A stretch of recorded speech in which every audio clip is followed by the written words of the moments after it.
Alright, let's just cut to the chase because we all know why we're here.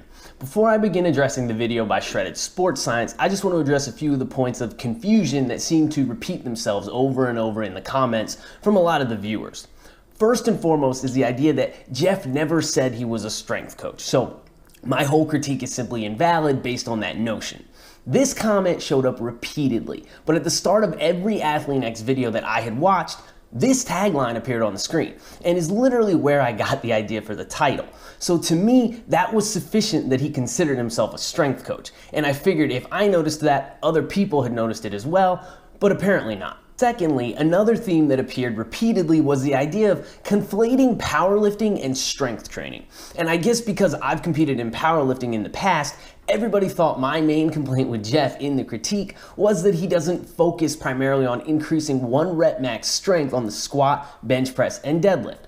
But that's just putting words in my mouth. I never once even mentioned powerlifting in my video, and from my perspective, having experienced both sides of the coin, I'll go so far as to say that powerlifting is not general strength training in many respects. Obviously, there's a great deal of overlap, but it's really its own endeavor with many other different considerations. And you don't ever have to come close to maxing out your lifts to build general strength or strength for athletics. And it would also be unwise to relegate yourself to those 3 basic lifts alone. And if you watch any of my videos of me training, you'll see that I do a lot of exercises that are entirely an unnecessary waste of time from a powerlifting perspective, but not from a general strength one. And lastly, without ever really thinking about defining it, in the last video I used the term power a lot. And a lot of people seem to again mix that up with the idea of maximal strength and say something along the lines of, Jeff doesn't care about power, he's training for athleticism.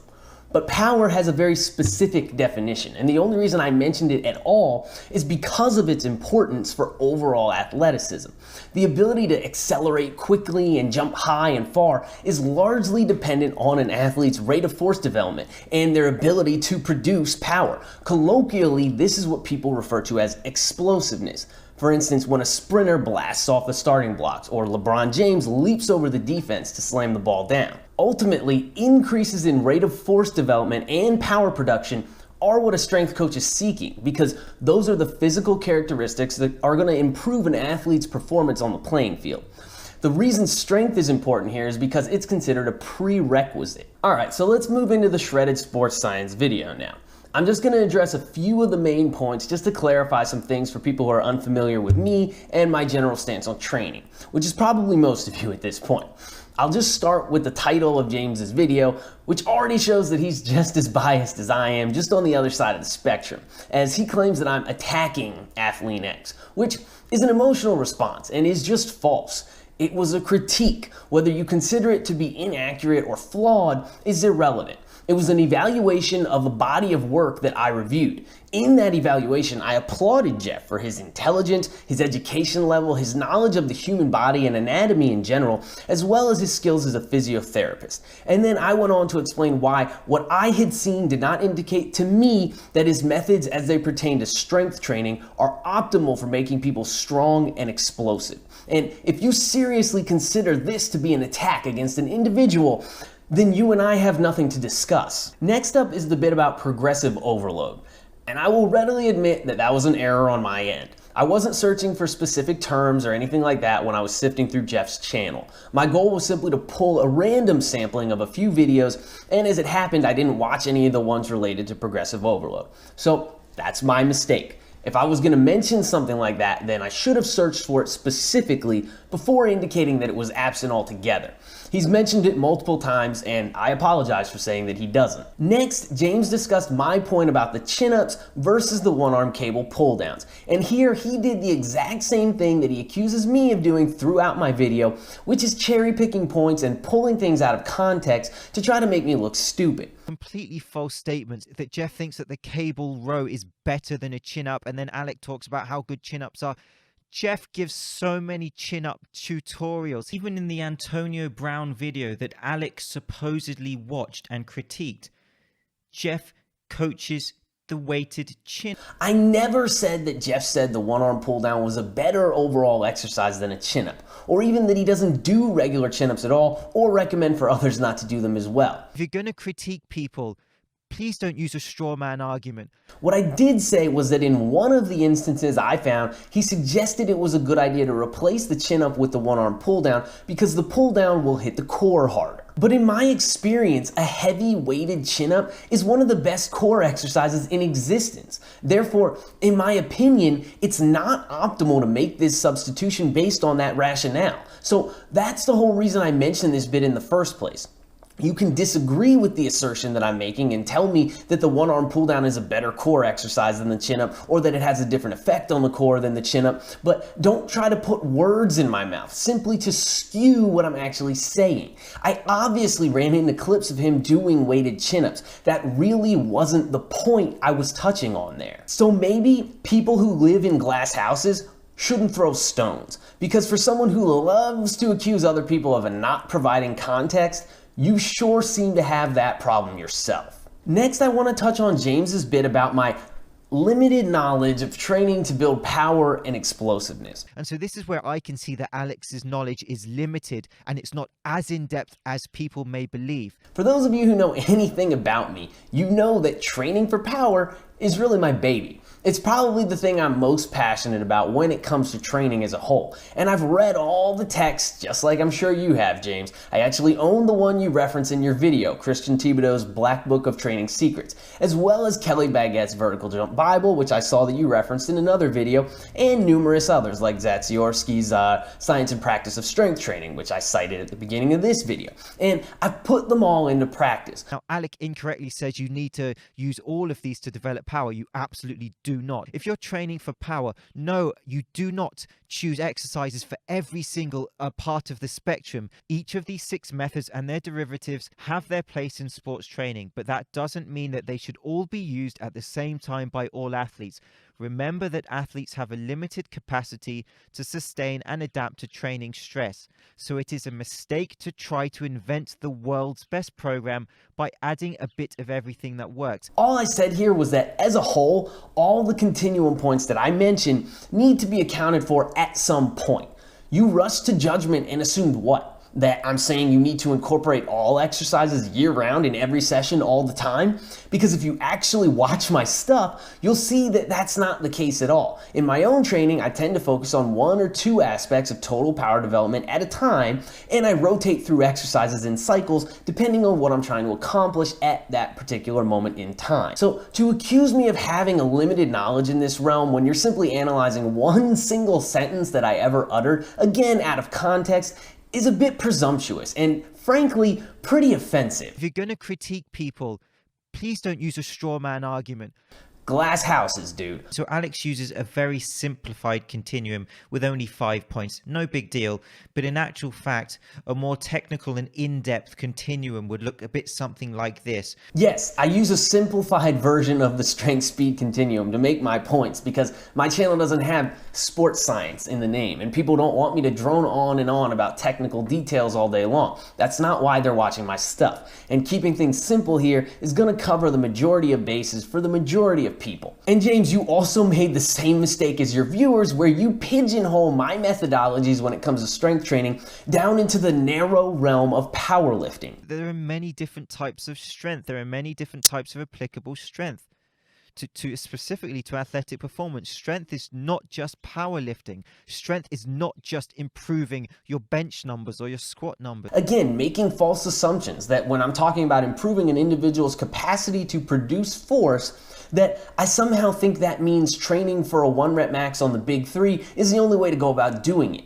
But that's patently false. And again, if you watched my stuff where I've often gone to great lengths to explain the difference to my subscribers, you would have seen that. And I honestly don't know where you got this idea from anyway, because like I said earlier, I never once mentioned powerlifting or powerlifting style training in my original video, nor did I allude to the notion that improving your max squat was the only way to improve maximal force production in the hips and thighs. What I did say was that, in my opinion, bilateral exercises, when performed with good form and programmed and periodized properly, are going to accomplish this goal in a faster and more efficient and greater overall fashion than unilateral exercises, and should therefore provide for the cornerstone of lower body strength training. I never said you have to train with maximal weights to accomplish this goal. And while it doesn't always occur to me to preempt statements like that in the video itself, I did mention several times in the comments section, while it was still civil, that doing so would not be ideal for athletes, and that tremendous improvements in force production capacity can be made without ever even approaching maximal weights. I expect the occasional commenter to get confused about topics like this, but I don't expect a content creator, especially one with an acumen such as yourself, to do so. And the fact that you mentioned this in your video at all leads me to believe you were simply being disingenuous, because I think that you know better. In terms of Alec, I haven't seen his other content. And what I'm not going to do is what Alec did and just spend a few days looking at a few videos from Alec's content and making a judgment on him. Next, I want to touch on the catch and throw burpee that Jeff has Antonio Brown do, because everyone seemed to be upset by my assertion there, which is that it's not going to do anything to improve Antonio's physical abilities.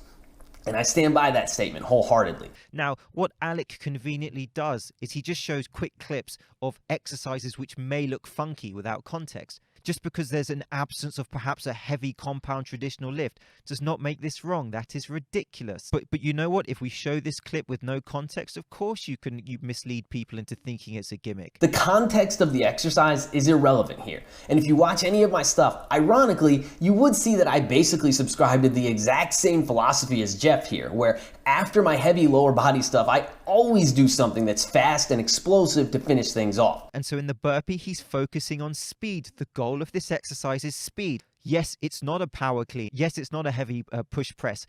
It's a burpee. It's an exercise designed for speed. He uses the ball as a tool to ensure that this athlete is using speeds to try to help to minimize the temptation for the athlete to slow down by using the ball. He has to complete his burpee and catch the ball. If he's too slow, he's not going to catch that ball. So he has to maintain the speed. And yes, this exercise has Antonio moving quickly, but that doesn't mean that it's improving any of his physical capacities or traits. He's good at doing it because he already possesses the requisite physical traits required to do it effectively.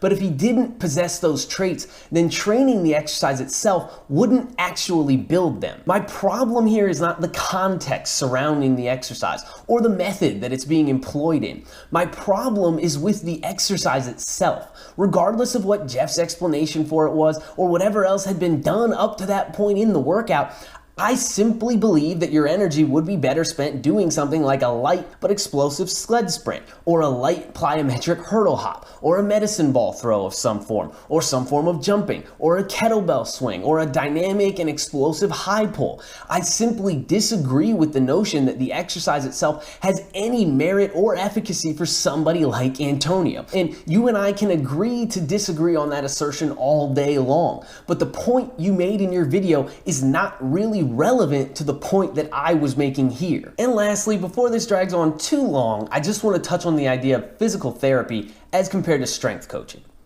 James claims in his video that I'm trying to drive a wedge between people. What these people like Alec try to do is they try to drive a wedge between people, create this tribalism. This wedge is to do with traditional compound lifting and these variations and accessories and different ways of training. By acknowledging that these are two different worlds that coexist in a similar realm with some overlap. But that's like me saying that salt water exists and fresh water exists, and you responding by telling me that I'm trying to create tribalism by pointing out the fact that two distinctly different but fundamentally related and equally necessary things exist. It's a very narrow-minded viewpoint that belittles the individual merits of the two separate and distinct professions and can only lead to everything becoming one big gray blob with no distinctive features in the end. My ultimate assertion in my original video was that deep down in his heart, Jeff is biased towards the therapy aspect of the game, as opposed to the strength and power building aspect of it. Did I exaggerate my point a little bit too far? Yes, but remember, this is my opinion, based on my experience. Just like James's video is his opinion based on his experience. And I was trying to make a point just like James tried to do in his video, and in the process we both created plenty of straw men to battle against. If you're going to critique people, please don't use a straw man argument. For instance, I never said Jeff doesn't recommend or program bilateral exercises at all, because I ran across them several times in his programs and in his YouTube videos. What I did say was that from what I saw, he seems to be overemphasizing exercises that are, again, in my opinion, suboptimal exercises when it comes to building overall strength and power. The efficacy of unilateral exercises versus bilateral exercises in particular realms currently is and always will be a subject of debate. But the point is, I personally do not believe that exercises with a large instability component present are as effective for the end goal of building overall strength, power, and athleticism. That's just my experience. And therefore, when they're emphasized as such, that indicates to me that you're leaning towards the PT side of the spectrum as opposed to the strength side of the spectrum. And that was basically how I concluded the last video. Now, the conclusion itself may have been flawed and inaccurate because I failed to gather enough information to truly conclude that. But the fact is, James has also deliberately misrepresented a large portion of my argument to fit his own agenda. My video wasn't an attack on Jeff, as many have suggested. It was an opinion piece, based on what I see as the primary differences between these two distinct professions. Honestly, I was pretty disappointed with James's response as a whole. Before I watched this video, from the comments I was getting, I really thought it was going to be an unbiased and convincing review. But using tactics like looping my words over and over again while running them over top of your own cherry-picked clips, while also implying and outright stating things that I never actually said, and then zooming into my mouth to try to make me look and sound stupid, is an immature and disappointing way of making your point, especially from a scientist such as yourself. I wouldn't think that you would need to resort to those sorts of childish tactics. You also consistently make the same mistake I made throughout your entire video, of pulling stuff out of context to provide ammo for your argument, which is one thing when you're just doing it, but it's another thing altogether when you're doing it while simultaneously constantly accusing someone else of doing it in the same breath. The fact is, the context of what I was saying in my original video really wasn't all that important based on the overall argument I was making. And it seems like you just glossed over that part without ever even really acknowledging it or making it known to your audience at all. If there's a lesson to be learned here, it's that you shouldn't rush to judgment. I made a false judgment of Jeff based on incomplete information about his methods as a whole, simply by failing to do my due diligence, and I've learned my lesson in that regard, and I want to apologize to Jeff for jumping to conclusions about his methods. I haven't seen enough of his content to form a true and accurate opinion, and what I said in my previous video was merely conjecture based on an insufficient amount of information. I subscribe to his channel though, and I'm going to start watching his new videos as he releases them, just out of curiosity. And James, in order to jump on a hot topic video while it was still hot, made a false judgment of me in spite of his proclamations that he wouldn't do me that disservice, and ultimately ended up not only revealing a large amount of bias in his own views, but also sadly pandering to an audience that was just waiting for someone to tell them to go ahead and form a mob. And so this is the last time I'm going to touch this topic. If James responds to this video, that's great. I look forward to watching it, but I won't be addressing it further myself. I've made my point and I've clarified it to try to clear up any surrounding confusion. And there's no point in going further with it. You either understand where I was coming from in my previous video, or you don't. You either accept my apology to Jeff, or you don't. So do with that what you will, and I'll catch you guys next time.